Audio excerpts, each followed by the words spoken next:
विद्यार्थियों, आज द्वितीय वर्ष कला के भूगोल विषय के विद्यार्थियों के लिए मानव भूगोल के अंतर्गत हम लोग पढ़ाई करेंगे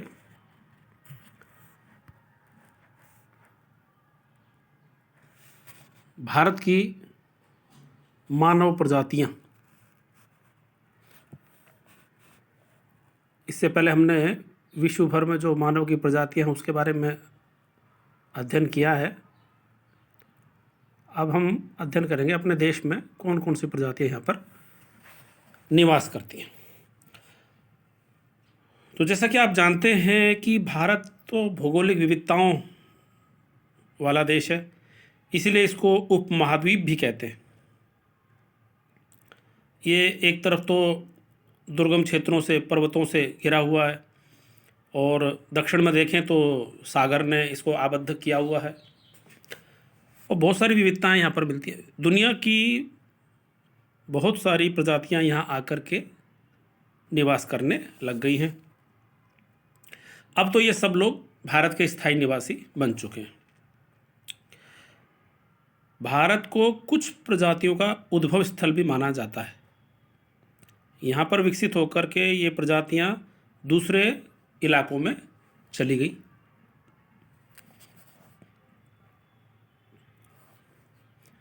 भारत के शिवालिक प्रदेश में मानव प्रजातियों का उद्गम क्षेत्र रहा है।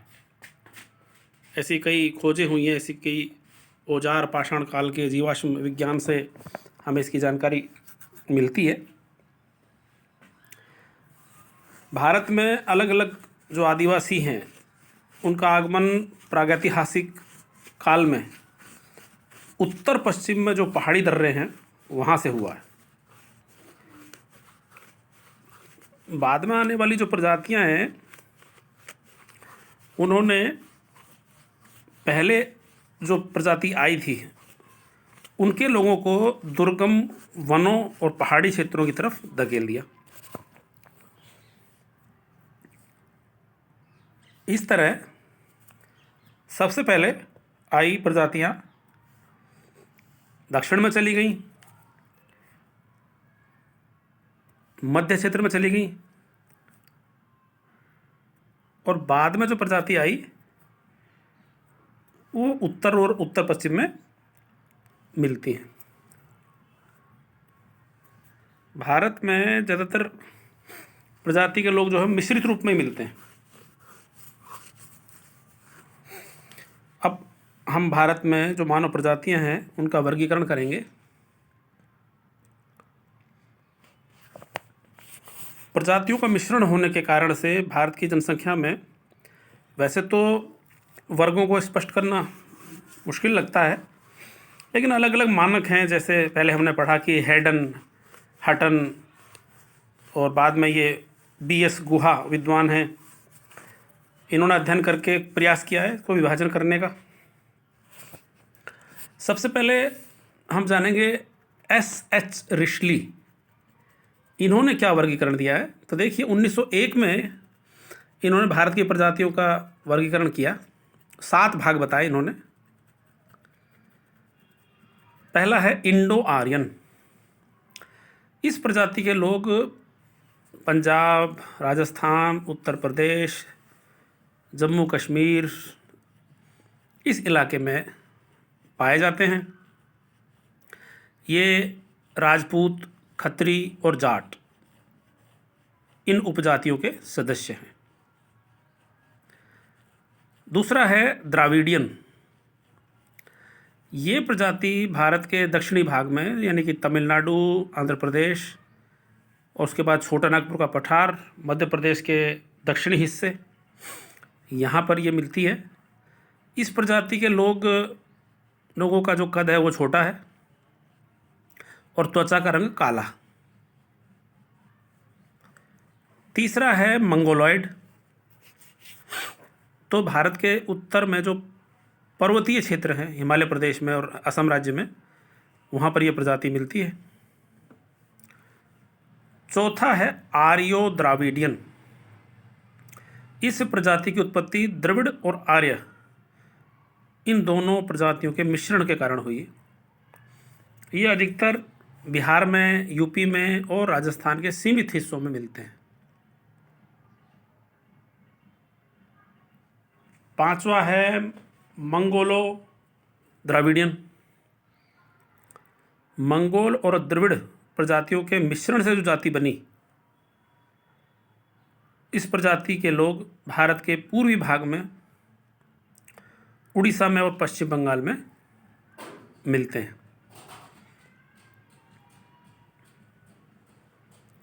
इसके बाद छठे नंबर पर इन्होंने दिया है साइथो द्राविडियन। इस प्रजाति के जो लोग हैं वे भारत में केरल, सौराष्ट्र, गुजरात, कच्छ, मध्य प्रदेश के पहाड़ी क्षेत्रों में मिलते हैं। इस प्रजाति की उत्पत्ति द्रविड़ और साइथो प्रजातियों से हुई। और सातवां और अंतिम जो इनका वर्गीकरण है वो है तुर्क ईरानी। इन्होंने भाषा के आधार पर ही वर्गीकरण किया है। तो भारत के दक्षिणी भाग में कहीं कहीं निग्रिटो प्रजाति भी मिलती है। रिश्ली का जो वर्गीकरण है वो शारीरिक लक्षणों पर आधारित न होकर भाषाओं पर आधारित है। उन्होंने कुछ प्रजातियों को छोड़ भी दिया, तो इसलिए ज़्यादा इसका मान्यता इसकी वर्गीकरण की नहीं है। दूसरा जो वर्गीकरण है वो है हेडन का। हेडन ने भौगोलिक विशेषताओं के आधार पर अपना जो वर्गीकरण है वो प्रस्तुत किया है। मानव के शारीरिक लक्षणों को कम महत्व दिया है। इन्होंने भारत को 3 भौगोलिक क्षेत्रों में विभाजित किया और बाद में भौगोलिक वितरण को आधार मान के भारत की जो प्रजाति है उनको 8 हिस्सों में बांटा। पहला है हिमालय पर्वतीय प्रदेश की प्रजातियां। इसमें सबसे पहले भारतीय आर्यन उन्होंने लिया। इसके अंतर्गत हिमाचल प्रदेश की कुल्लू घाटी के कानेर प्रजाति के लोग और पंजाब में निवास करने वाले आदिवासी लोगों को इसने शामिल किया। मंगोलॉइड में इन्होंने उत्तरी और उत्तरी पूर्वी और पूर्वी पहाड़ी इलाके, जिसमें ये भूटिया, शुरमी, गोरखा, लेप्चा, नेवार, कनेत, ये सभी प्रजातियां आती हैं। दूसरा इन्होंने लिया सिंधु गंगा के मैदान की प्रजातियां। इसमें इंडो अफगान सबसे पहले लिया, तो हिमाचल प्रदेश की शिवालिक पहाड़ियां, कश्मीर की घाटी, राजस्थान और पंजाब में जाट, गुर्जर और राजपूत।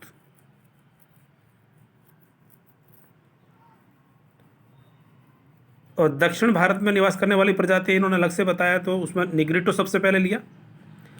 भारत में दक्षिणी भाग में निवास करने वाले कादर जाति के लोगों को हेडन ने निग्रिटो प्रजाति का माना है। दूसरा इन्होंने लिया पूर्व द्राविडियन, छोटे, कम और घुंघराले बालों वाले संथाल, पानियान, कडार, कुरुम्बा, इरूला, कन्निकर, कौंध, भील, गाड़े, मुंडा, ये सारी जाति के लोग इसमें आते हैं। अगला है दक्षिणी चौड़े सिर वाली प्रजाति। इसमें इन्होंने अर्काट से तिरुनेलवेली तक फैले जो पनियान लोग हैं, परावा जाति के लोग, उसको लिया है। और अंत में इन्होंने लिया है पश्चिमी चौड़े सिर वाली प्रजाति। तो इसमें इन्होंने पश्चिमी तटीय भाग में गुजरात से लेके केरल तक नागर, मराठा, ब्राह्मण, प्रभु कुर्ग जाति के लोग इसमें शामिल इन्होंने किए हैं। तो इस प्रकार से दूसरा वर्गीकरण हुआ, जिसमें कि अपने तरीके से सबने। अब एक हमारे देश के जो विद्वान हैं B.S. गुहा, इन्होंने जो वर्गीकरण जो दिया है ये सबसे ज़्यादा मान्य है और प्रमुख भी है। ये B.S. गुहा भारतीय मानव विज्ञान के निदेशक थे। Doctor B.S. गुहा ने प्रजातियों के शारीरिक लक्षणों और वैज्ञानिक तथ्यों के गहन अध्ययन करने के बाद अधिक शुद्ध और तार्किक ढंग से भारतीय प्रजातियों का वर्गीकरण सन 1944 में जनसंख्या में प्रजातीय तत्व लेख में प्रकाशित किया। तो डॉक्टर बी.एस. गुहा ने भारतीय प्रजातियों को 6 प्रजातियों में बांटा है और इसके 9 उपवर्ग बनाए।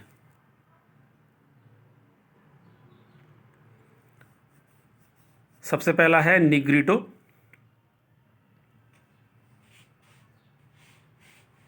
दूसरा है आध ऑस्ट्रेलोइड, तीसरा है मंगोलॉइड,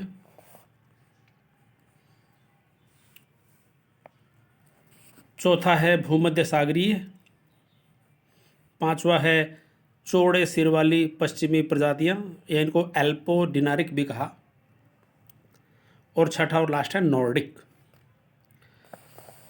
इसमें कुछ उपवर्ग भी आएंगे, उसका अध्ययन हम आगे जाके अब करते हैं। सबसे पहले निग्रिटो। ये जो निग्रिटो प्रजाति है, इसकी उपस्थिति भारतीय प्रजातियों में अभी तक एक असमंजस की स्थिति है। कई मानवशास्त्री तो कहते हैं कि इस प्रजाति के लोगों का अभाव है यहाँ पर, लेकिन कुछ विद्वान कहते हैं कि भारत में निग्रिटो जाति का अंश दक्षिणी भारत के आदिवासियों में है। और डॉक्टर गुहा ने त्रावणकोर और कोचीन की पहाड़ियों में कादर और पुलियान, ये उपजाति के जो लोग हैं, और अंडमान निकोबार के जो मूल निवासी हैं, इनको निग्रिटो का प्रतिनिधि माना। भारत के अंडमान निकोबार द्वीप समूह में निग्रिटो प्रजाति के लोग सबसे ज़्यादा मिलते हैं, लेकिन वर्तमान में इनकी लोगों की संख्या घट रही है।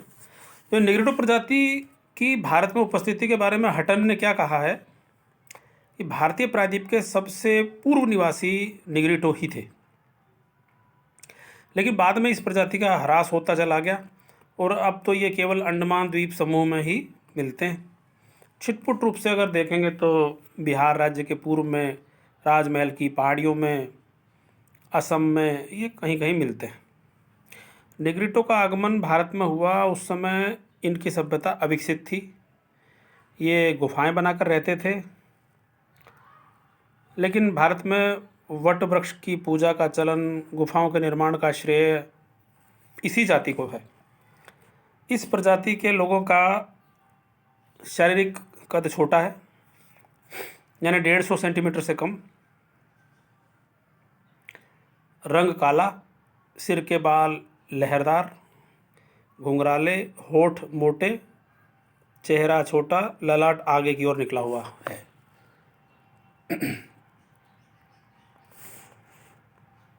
दूसरा है आद्य ऑस्ट्रेलॉइड। भारत की अलग अलग जनजातियों में ऑस्ट्रेलॉइड की संख्या सबसे ज़्यादा बताई जाती है। ये प्रायद्वीपीय भाग में मिलते हैं। दक्षिणी भाग में निवास करने वाले मलायन, चेंचू, कुरुम्बा, यरूबा, मुंडा, ओरांव, हो, गोंड, खोंड, बदागा, कोल, संथाल, भील आदि ये जो जनजाति के लोग हैं, ये विशेषताएं इनके पास दिखाई देती हैं। भारत की अधिकतर जो अनुसूचित जातियां हैं वो ऑस्ट्रेलॉइड प्रजाति से ही संबंधित मानी जाती हैं।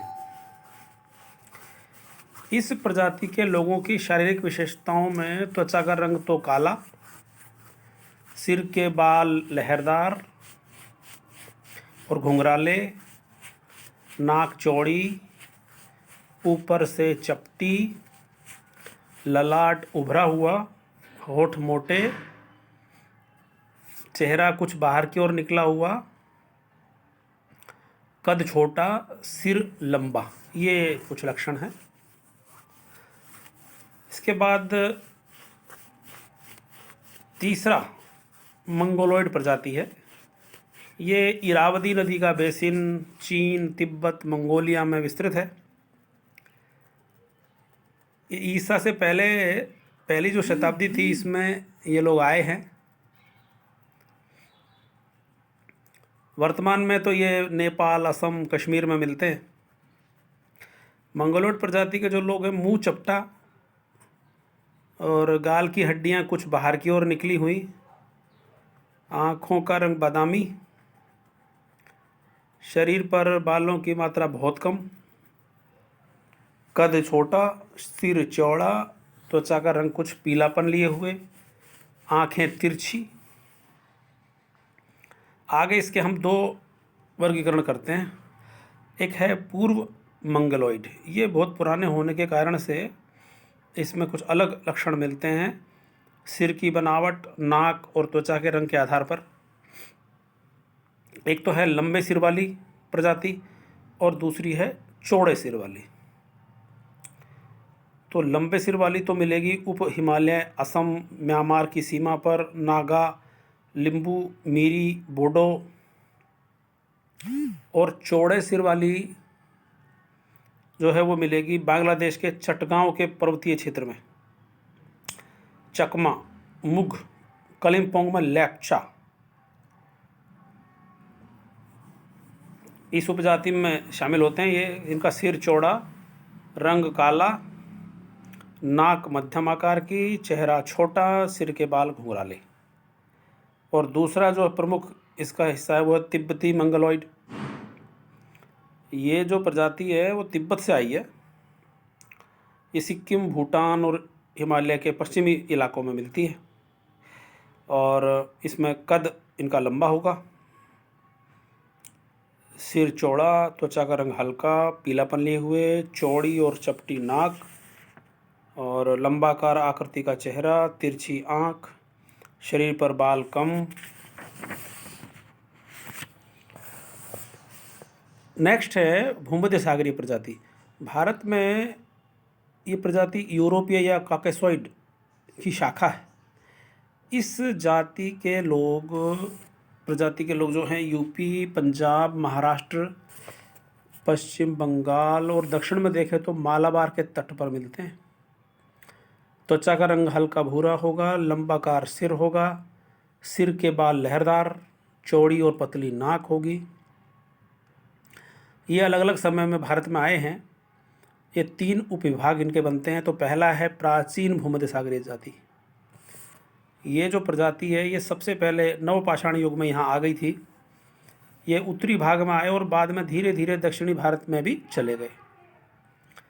चेहरा इनका लंबा, लहरदार बाल, नाक चौड़ी, शारीरिक कद मध्यम, बालों की मात्रा कम।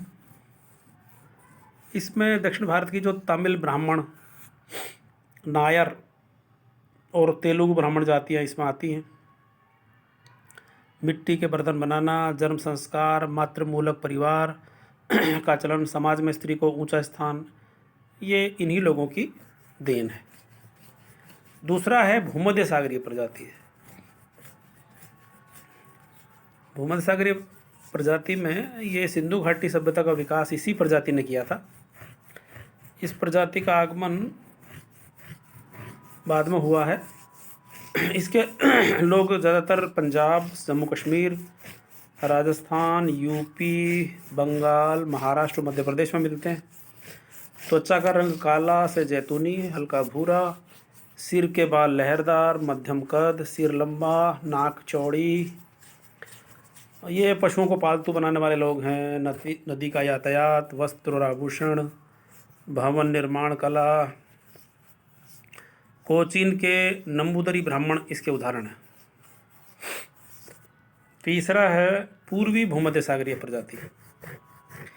इस प्रजाति की उत्पत्ति तुर्की और अरब से हुई है। वे वहाँ यहाँ से भारत में आ गए। वर्तमान में ये भारत के पंजाब में जैसे खत्री लोग जो हैं और हरियाणा, राजस्थान में बनिया, उत्तर प्रदेश के पश्चिमी भाग में मिलते हैं। रंग इनका गोरा या गेहुआ, नाक लंबी और नतोदर। भारत में ये तीर कमान बनाना, पत्थरों की मूर्ति बनाकर उसकी पूजा करना, ये इन्हीं लोगों ने दिया है। फिर है 5वां खंड पश्चिमी चौड़े सिर वाली प्रजातियाँ। इसमें पश्चिमी सागरीय तट के बंगाल और तमिलनाडु तक ये फैले हुए हैं। और यूरोप के जिस भाग से ये आए उसके आधार पर इसका आगे वितरण किया गया है। पहला तो है अल्पानॉइड। इस प्रजाति की उत्पत्ति यूरोप के आल्प्स पर्वत के आसपास से हुई है। यहाँ पर लोग ये मिलते हैं, जैसे मूल स्थान से पहले बलूचिस्तान आए, सिंध में आए, फिर सौराष्ट्र, गुजरात, महाराष्ट्र, कर्नाटक, तमिलनाडु, गंगा के मैदान में और बंगाल तक चले गए। इनका जो शारीरिक कद है वो मध्यम, नाक लंबी और त्वचा का रंग भूरापन लिए हुए। गुजरात के बनिया, काठियावाड़ के काठी और बंगाल के कायस्थ इसका उदाहरण है। दूसरे है दिनारिक। इनका जो उद्गम स्थान है आलप्स क्षेत्र को माना जाता है। कद लंबा, रंग काला, सिर छोटा, नाक लंबी, सुगठित शरीर, घुंघराले बाल, होठ चौड़े। ये भारत में पश्चिम बंगाल, उड़ीसा, केरल, तमिलनाडु, सौराष्ट्र, पश्चिम हिमालय में मिलते हैं। मैसूर के कुर्ग, कैनरीज ब्राह्मण और बंगाली ब्राह्मण इसके उदाहरण हैं। फिर है आर्बिनॉइड। ये भारत में सबसे कम मिलते हैं। इनके शरीर पर पर्याप्त बाल होंगे, कद मध्यम, चौड़ा सिर, नाक लंबी और त्वचा का रंग गोरा। तो बम्बई में निवास करने वाले लोग जैसे पारसी हैं, बंगाल के कायस्थ हैं और वेद्दा जाति के लोगों में ये लक्षण मिलते हैं। अंत में है नॉर्डिक प्रजाति, छठे नंबर पर। इसका आगमन सबसे लास्ट में हुआ है हमारे देश में।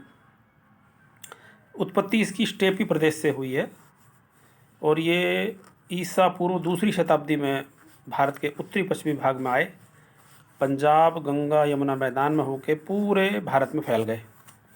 ज़्यादा इनकी संख्या पंजाब, हरियाणा, राजस्थान और यूपी के पश्चिमी भाग में सवर्ण जातियों में मिलती है।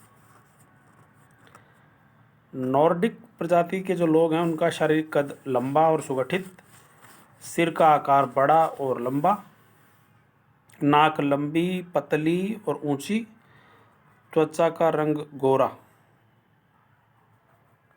आँख नीली, ये सब विशेषताएं इसमें मिलती है। उत्तरी पश्चिमी सीमा के रेड का, फिर रामपुर के खलस, बीजापुर के पठान, उत्तरी भारत के जाट और गुर्जर इस प्रजाति में आते हैं।